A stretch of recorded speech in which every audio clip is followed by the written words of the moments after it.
Bienvenidos una vez más al ciclo Comunicándonos aquí en el Diario Agroempresario. Hoy estaremos dialogando con Santiago del Solar Dorrego, expresidente de Maizar, productor agropecuario del norte de la provincia de Buenos Aires, miembro de la comisión directiva de ACREA. Bienvenido, Santiago. Muchísimas gracias por invitarme, José. Bueno, hablamos del maíz primero. Sí, cómo no. ¿Te parece? Sí, cómo no. Una campaña me parece que va a ser más que interesante. Vos fuiste presidente de Maizar, sí. Un momento complicado, sí. Y ahora se sanó el camino, ¿no? Y aparentemente se está hablando de que va a haber un crecimiento interesante. Tal vez por las lluvias se va a ver disminuido, pero importante al fin, ¿no? En esta primera campaña de la administración Macri. Sí, tal cual. Esta es una campaña que para el maíz y para el trigo también es una campaña bisagra. Venimos muchos años, prácticamente 10 años, donde vender una tonelada de maíz o vender una tonelada de trigo era complicadísimo, exportaciones cerradas, mercado intervenido, y lamentablemente tuvimos que reducir el área de siembra a todos los productores de trigo y maíz. En esta campaña estamos viendo que no hay ROEs, que era la limitación a las exportaciones, que en definitiva era un castigo a quien producía maíz para venderlo, y se eliminaron las retenciones. Entonces eso, sumado a que los suelos argentinos están endeudados en gramíneas, ¿qué quiere decir? Que le debemos a los suelos argentinos mejores rotaciones. Estamos viendo que la planificación de los productores, y más que todo podemos hablar de una encuesta de CREA, donde muestra que el aumento del área de siembra de maíz, la intención de siembra es más de un 50% que el año anterior, o sea que hay una respuesta muy fuerte en ese sentido. Y teniendo en cuenta que el maíz es uno de los cultivos donde hay más inversión, ¿no? Más capital se entierra, porque viniendo de épocas complicadas, y sin financiamiento, hay un fuerte compromiso del productor en incrementar la sembrada. Sin duda, una hectárea de maíz cuesta aproximadamente el doble que una hectárea de soja, y es el maíz y todo lo demás, porque un camionero sabe que en un lote de maíz tiene 3 veces la cantidad de viajes al puerto o a una industria que tenía cuando hay una hectárea de soja, ¿no? Lo que significa para los acopios, el movimiento, lo que significa para los puertos, y también, seamos sinceros, para la infraestructura argentina, porque los caminos de tierra que tenemos, las rutas que tenemos, cuando empezamos a aumentar el área de maíz estamos exigiendo mucho más a la infraestructura vial, que no es acorde para un aumento de producción, que lo vamos a hacer igual, pero sabemos que tenemos complicaciones por delante. Ahora, el productor apostó, ¿no? Como bien decís vos, con un incremento de área sembrada. ¿Captura renta? ¿Va a capturar renta? Bueno, ahí diste en la tecla. Muchas de las decisiones de maíz, todavía estamos, ya que se siembra maíz desde septiembre hasta enero, hay tiempo. Pero muchas de las decisiones, principalmente en pampa húmeda, se tomaron más temprano, comprando semillas. Y ahí se tomaron con un maíz de un valor de 2017 de 150 hasta 170 dólares por tonelada, que cualquier planilla de Excel da un resultado interesantísimo. El tema es que los productores no han vendido mucho de mercado futuro. Es una herramienta fundamental que hay que utilizar cuando uno se va a largar a sembrar un cultivo que, como vos dijiste, requiere mucho más inversión. La apuesta es más fuerte. También, por supuesto, que hay que financiarse, hay que tomar deuda, pero el productor argentino a veces necesita utilizar más las herramientas de los mercados para poder cerrar esa rentabilidad. Este año particularmente hay un cosechón de Estados Unidos, histórico. Que no sabés cómo va a reaccionar al frente a nuestro también incremento de área de siembra, ¿no? Sí, tal cual, porque todavía no está descontado en los números generales que va a haber una campaña tan fuerte de maíz en Argentina, y Estados Unidos produjo 385 millones de toneladas, o por lo menos esa es la estimación de USDA. Puede ser que es un poco menos, algunos farmers dicen que está un poco inflado el número, pero no es muy lejos de eso. La oferta va a ser enorme de maíz. Y tenemos que ser súper competitivos, que lo somos, yo creo, el productor argentino, para competir con el estadounidense, porque estamos mano a mano. Antes corríamos, era como una carrera de 100 metros, dándole 20 o 30 metros de ventaja al brasileño o al estadounidense. ¿Por qué? Porque teníamos ROEs y retenciones que hoy no los tenemos. Hablando del maíz, ¿no? De esta necesidad de producir cada vez más y más maíz, días pasados hablamos con Martín Fraguío, ¿no? De lo que le falta a la Argentina evolucionar para poder transformar el maíz no solo en alimento, sino en una enorme cantidad de gama de productos que en el mundo ya son de uso común, ¿no? Y ahí falta una política de Estado. ¿Cómo lo ves, Sebastián? Sí, yo creo que es para el maíz y es más amplio. Yo creo que es una concepción de país de entender que tenemos que insertarnos en el mundo. Ajá. Hay un concepto de seguridad alimentaria a nivel mundial, la necesidad de alimentar a los distintos países, y Argentina es un jugador clave. Pero al mismo tiempo Argentina, como nación, yo no creo que esté internalizado las posibilidades que tenemos de entender realmente que hay una oportunidad sin precedentes para Argentina. Entonces, si está esa oportunidad y nosotros no la encaramos de pleno, que es relacionándonos con los otros países, generando acuerdos comerciales que permitan vender nuestros productos, vamos a seguir bastante estancados.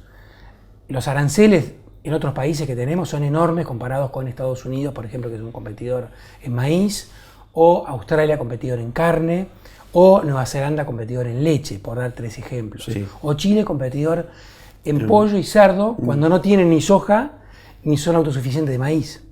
Ellos lograron exportar pollo y cerdo haciendo acuerdos comerciales con otros países. Y esa discusión nos falta.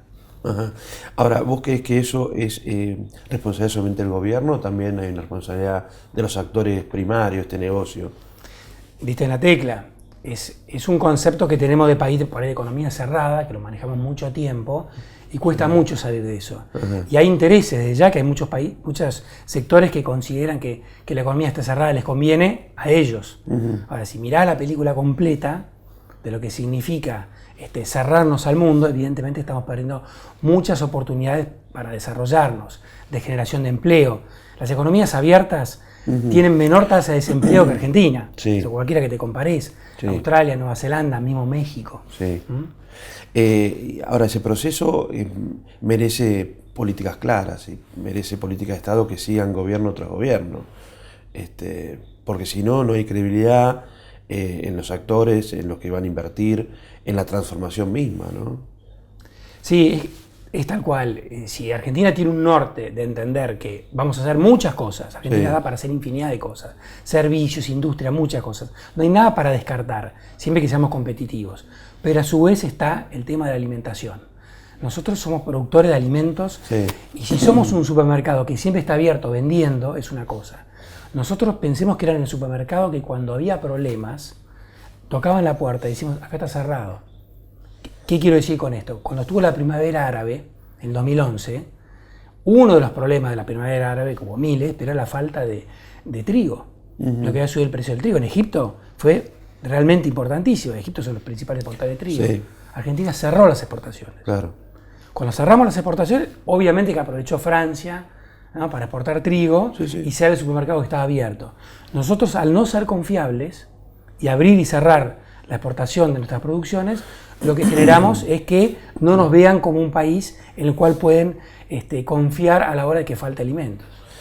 Ahora, uno cuando mira, y Santiago, a ver, de los gobiernos han siempre dado muchas señales y han sido en lo simbólico muy interesantes, ¿no? Desde la época de Miguel Campos, que hablaba de las cocinas fábricas, hasta Domínguez con el plan estratégico agroalimentario, o ahora dándole el nombre Ministerio de Agroindustria, son todos símbolos. Ahora, del dicho al hecho hay mucho trecho y nunca hemos concretado esto, que es una idea, pero que va más allá de lo simbólico y los nombres, ¿no? ¿Qué es lo que hace falta, vos crees, para que esto se logre? Digo, 2 o 3 ideas. Que las agregadurías agrícolas o comerciales sean vendedoras de este modelo de país, de que los industriales entiendan de que la industria en base agro es una política de Estado, el modelo Arcor, conocido en todo el mundo, creo que es la mejor muestra de lo que puede ser la Argentina, ¿no?, produciendo alimentos. Y un Ministerio de Industria y Comercio que potencie esto y que no esté viendo qué área le puede morder a agroindustria políticamente. Digo, te tiro ideas, ¿no? A ver. Sí, es lo que decís vos. Yo creo que todo eso es fundamental, pero está supeditado a una política de Estado argentina de querer ser un proveedor de alimentos confiable en el mundo. Si queremos serlo, va a haber que hacer muchos deberes. El primero, como hablé antes, como te dije antes, el tema de los acuerdos comerciales. Chile tiene esos tratados de libre comercio, se está discutiendo el acuerdo transpacífico ahora, por ejemplo. Bueno, que son infinidad de mercados y ¿quiénes están ahí hoy negociando? Australia, Nueva Zelanda, Chile, Perú. Ellos llegan primero, nosotros estamos afuera. Si nosotros no estamos en esas negociaciones, cuando querramos entrar, vamos a entrar ya segundos, claro, ¿no? Cuando entraron otros primero. Entonces, ese es el punto fundamental. Querer ser un país productor de alimentos y generar oportunidades para más argentinos, porque lo que podemos lograr es generar un segundo piso al campo. claro. En el primer piso de producción, lo que vos comentabas, el segundo piso, donde incluye más gente. Claro. Pero para eso son los mercados. Yo tengo que producir para saber qué puedo vender. Muchos productos elaborados del maíz tienen aranceles, pero impagables. Impagables. En la Unión Europea, si no hacemos convenios, por más que proclamemos que queremos no podemos ser entrar. no lo vamos a hacer. Porque no estamos dispuestos a negociar. Hoy el presidente Macri, de acercarse a la Alianza del Pacífico, es una señal. Es una señal de que queremos estar ahí. Bueno, estamos con el Mercosur, no podemos negociar solos. Tu idea es que hay que salir y negociar más y mejor. Exactamente, pero a nivel país. Después las agregadurías agrícolas, las embajadas, van a poder hacer todo eso. Ajá. Y los productores solos, los que tienen una idea y se van con una valijita a vender un producto en particular. Ellos van a tener las puertas mucho más abiertas. Y uno lo ve cuando cruzando la cordillera. Bueno, sí. Bueno, en estos meses, en términos internacionales, hemos perdido mucho tiempo, ¿no? Con la nominación de Malcorra a la Secretaría de Naciones Unidas. Me parece que la Cancillería quedó medio stand-by, ¿no? Es una lástima. Sí, ese es un tema evidentemente interno que, digamos, yo no estoy muy en el tema, pero es una sorpresa que una persona que la acaban de nombrar ministra que esté al poco tiempo el otro. Yo no creo que esté paralizada la Cancillería. Es más, hay movimientos de estar. Pensá que los aliados que teníamos, los contamos con el dedo de la mano. Sí, sí. Eran Venezuela y no muchos más. Sí, Venezuela, Bolivia, Ecuador. Sí, Angola. Sí. Bueno, todo el resto del mundo, que donde realmente podemos ingresar con nuestros productos, hoy hay una señal clara de que Argentina va a transitar ese camino. A eso va a llevar su tiempo, no es automático.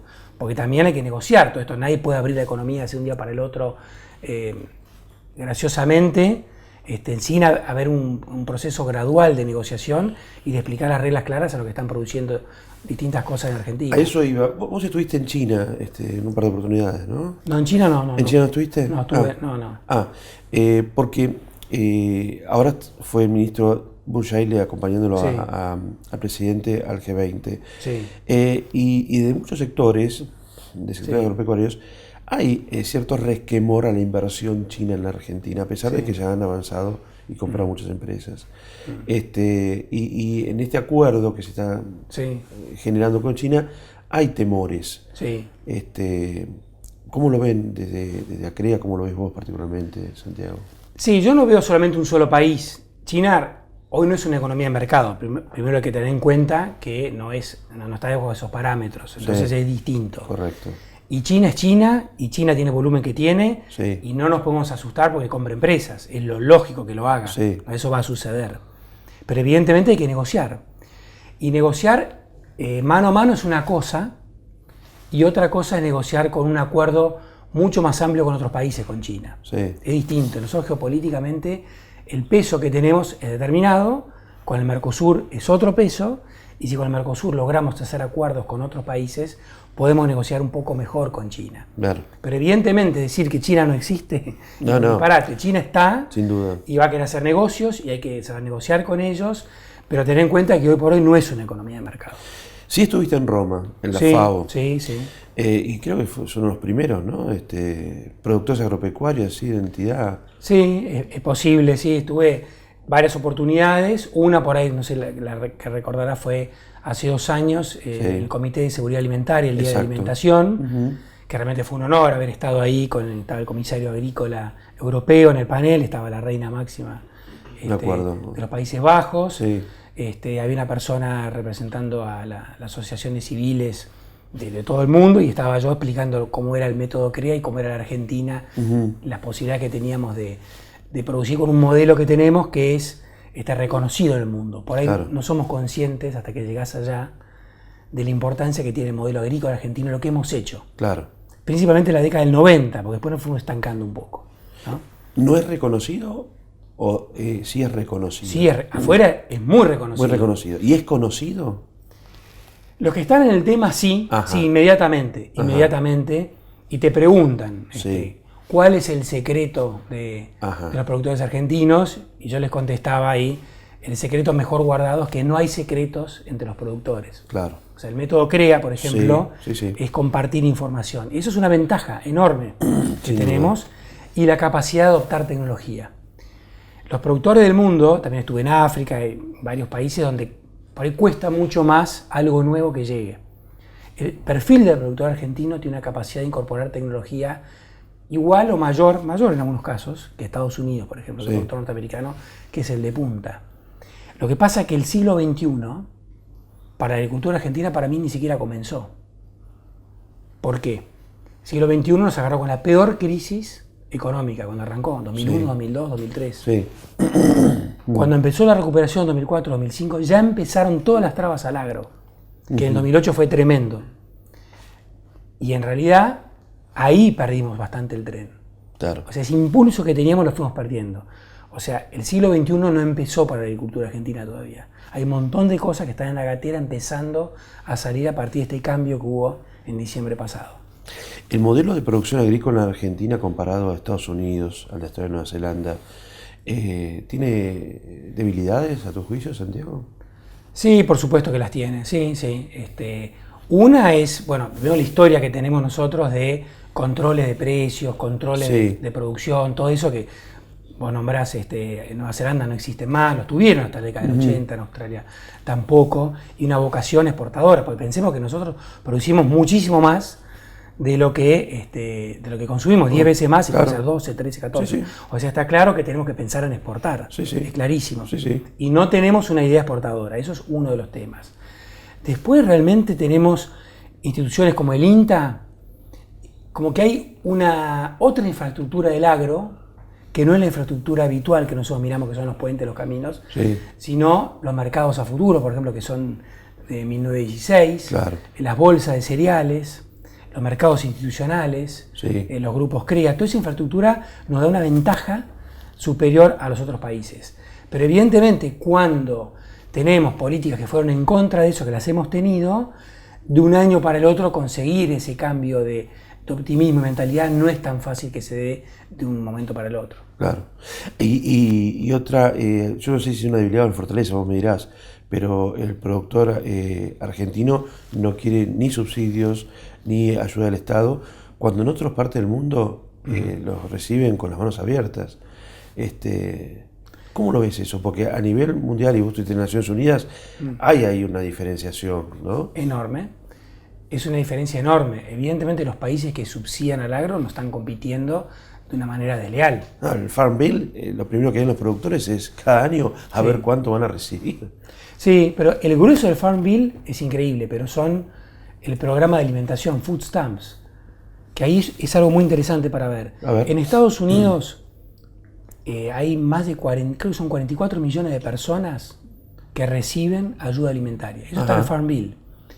La mentalidad de Estados Unidos es decir, nosotros queremos que valgan más los productos agropecuarios, que al productor le vaya bien, que la agroindustria funcione, pero al caído lo vamos a ayudar, al que no puede pagar los alimentos, no quedó afuera. Y va a ir una ayuda directa. O sea que eso está en el Farm Bill, lo que acá haría el Ministerio de Desarrollo Social, por ejemplo. Exactamente, pero pasa que ellos tienen pensado la alimentación y la agricultura juntos. Claro. Nosotros, está bien agroindustria como idea, pero por ejemplo la FAO es agricultura y alimentación. Claro. Todo el mundo lo ve junto, claro. Y nosotros no lo vemos junto. Entonces, muchas veces decíamos, subió la carne, qué buena noticia. ¿Para quién? Claro. Para que iba a comprar decía, es una mala noticia que suba la carne. No, deberíamos estar festejando que sube la carne y que hay mercados. Y las personas que están afuera, que no pueden pagar, afuera digamos que no tienen empleo, esas deberían recibir, que están recibiendo en el Estado. Pero antes el concepto argentino era, sube la carne, cerramos la exportación de carne y destruyen la producción y la cadena de la carne. En Estados Unidos lo ven distinto. Esa ayuda alimentaria directa. Y es muy interesante en el lo que planteas, de que acá haya un Ministerio de Agroindustria y Alimentación y que todas esas áreas de desarrollo social pasen a alimentación y que sostengan la necesidad alimenticia de mucha gente en Argentina, ¿no? Que ahí es donde se producen las tensiones, cuando, ¿no? Los famosos piquetes de la abundancia, esas frases tal vez infortunadas que dio la presidencia que tienen que ver con esas tensiones que se dan. Por supuesto, porque que al campo le vaya bien, sí, bueno, algunos dicen sí, fenómeno, pero ¿hasta dónde llega eso? Claro. Liachi hizo un trabajo, Juan Liachi, que mostraba que 1/3 de los empleos en Argentina es directo e indirectamente del agro. Pero estamos generando el valor del precio de la comida en parte, ¿no? Porque son insumos. Sí. Recordemos que el pan tiene una incidencia mínima. Sí, 0,8, 10%, en muchos casos es poco, sí. Pero debería ser una buena noticia que los precios suban. Claro. Porque son las producciones que nosotros podemos exportar, traer más divisas y generar empleo. Bueno, ese es otro tema, ¿no? El argentino medio no tiene internalizada que la Argentina es un país productor de alimentos y no se enorgullece ni se pone contento cuando sube la carne. Se entristece por la tener que pagar más en el supermercado. No porque, qué bueno, vamos a exportar y van a entrar más divisas. No tiene internalizado. Ahí falta también un trabajo, ¿no? Sí, claro. Y después hay ideas para solucionar eso, ¿no? Nosotros no exportamos asado. Por ejemplo, el corte más querido en Argentina es el asado. Sí. Que si uno aumenta 10 millones, 12 millones el rodeo ganadero, va a haber mucho más asados. Sí. No se daría eso en un plazo largo. Lo que pasa es que hoy, por ejemplo, los productores retuvieron vaquillonas y vacas en el campo. ¿Qué quiere decir eso? Que esas vaquillonas y vacas en el campo no están en la carnicería, o sea, hay menos oferta de carne, ¿no? Porque están pariendo terneros. Sí. Ahora empieza la aparición, están pariendo todos los terneros. Pero eso el consumidor por ahí no lo ve como algo positivo, porque dice, ¿cómo? No están en la carnicería, me sube el precio, pero apostar hacia futuro, obviamente que lleva su tiempo eso. Y a veces es difícil comunicarlo y tiene efectos inmediatos que hay que reconocerlos. De todas formas, reconozcamos que el consumo de proteína animal acá es muy alto, es una barbaridad. Sí, estamos casi a nivel de Estados Unidos o más. Sí, sí. Y que un producto como la carne vacuna argentina, que se despacha en el mundo y que puede ingresar muchas divisas, bien se podría sustituir por otro tipo de carne, ¿no? Sin ningún problema. Sí. Digo, ovina, para no ir al cerdo y al ave, ¿no? Que también están creciendo. Pero este país nació con las ovejas y las ovejas se olvidaron. Vos te hablabas de Dorrego. En Dorrego tenemos ovejas, ¿sí? Y tienen ovejas. Sí, claro. Y la carne ovina es un sustituto en el mundo y acá no. Sí, acá no. Son temas culturales que, bueno, pero convengamos que tiramos por la ventana, dicho así, en el gobierno anterior, 10, 12 millones de cabezas. Una vergüenza. Eso fue una locura. Entonces, solucionar eso, la única manera no las comimos, no las comimos. Claro. Todos nosotros. Comimos el stock. El stock. Y ahora nos quejamos que no hay. Claro. Y para lograr que haya, bueno, pasa esto. Sí. Las vacas y las vaquillonas están pariendo en el campo y no están en la carnicería y lleva su tiempo. Y es difícil comunicar. La transición siempre son duras, ¿no? Entrar en el populismo entra cualquiera. Claro. Salir del populismo es toda una historia con muchos costos. Sin duda. Y que es difícil comunicarlo y hay que tener programas específicos para los que quedan afuera, que no pueden, que están mirando de afuera diciendo yo no tengo cómo subsistir. Entonces ahí es importante que se está haciendo en el gobierno de asistencia para esta transición. Claro. Pero obviamente el costo fiscal, hay un montón de cuestiones macro que no son tan fáciles de solucionar como a uno le parecería que pueden ser. Santiago, el agro que viene, la agricultura que viene, que vos, bueno, te recibiste en la década del 80 o del 90? En principio del 90. Principio del 90. Bueno, ha cambiado todo, de la siembra directa claro. a lo que es ahora la agricultura de precisión, agricultura por ambiente, georreferenciada. Sí. ¿Eso es lo que se viene o viene mucho más atrás de eso? Digo, tus últimos años de ejercicio profesional, ¿qué vas a tener? Bueno, es difícil prever el futuro, ¿no? La siembra directa, convengamos, con la década del 80, mi padre tenía una máquina Grosero, se llamaba, que no daba ni pico en bola, ¿no? Y nadie se esperó que iba a haber un boom tan grande, ¿no? Sí. Es difícil tener en cuenta eso. Pero hoy está claro que el traje a medida de la tecnología a los distintos suelos y a los distintos climas es la salida. Lo que decías vos, agricultura por ambiente, Sí. robotizada, donde una sembradora te va, y ya lo estamos haciendo nosotros. ¿Vos estás haciendo? Sí, yo en el 2004 empecé con esto, o sea que le metimos rato, bastante. Hace 12 años ya. Sí, pegando unos cuantos golpes, te voy a decir. Pero sí, ya. Fuiste vanguardista. En Sí, eso. sí, éramos por ahí en la zona oeste, era una zona donde se adaptaba bastante mejor por el tipo de topografía, los suelos más arenosos. ¿Y ahí levantaste alambrados? Sí, no tengo ni un alambre, no tengo nada, hace mucho ya. Ajá. Y trabajamos mucho con agricultura por ambiente, tratando de perfeccionar eso, Claro. cada vez más. Después nos falta la información climática. La información climática está mejorando mucho. Nunca vamos a tener la bola de cristal para saber cómo va a ser el año que viene, pero sí nos vamos acercando a cálculo de probabilidades de cómo va a ser el año. En base a esas probabilidades, en base a la historia de suelos, uno puede programar mucho mejor desde una fecha de siembra de maíz. Sí.